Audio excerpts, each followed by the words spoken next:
Magandang umaga, ngayon po ay araw ng Martes, November 28, 2023. Narito po muli ang update sa lagay ng panahon.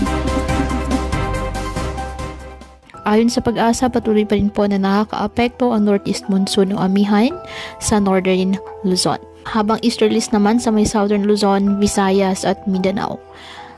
Wala naman pong bagyo o low pressure area na minomonitor sa loob po ng ating PAR na maaaring makaapekto sa lagay ng ating panahon.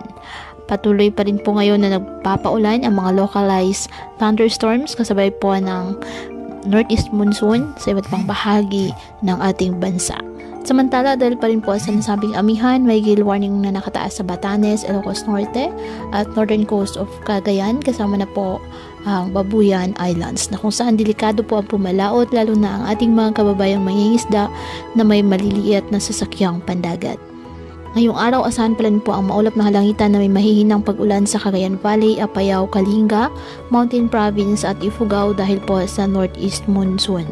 Ang Ilocos Region at nalalabing bahagi ng Cordillera Administrative Region, bahagyang maulap hanggang sa maulap na halangitan with isolated light rains.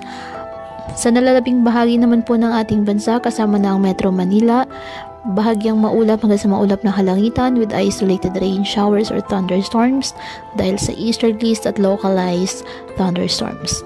Kaya po patuloy po natin na pinag-iingat ang ating mga kababayan sa banta ng mga pagbaha at pagguho ng lupa at ugaliin po na magdala palagi ng payong o kahit anong panangga sa ulan kapag lalabas ng ating mga tahanan. At yan po muna ang update sa lagay ng panahon ngayong araw.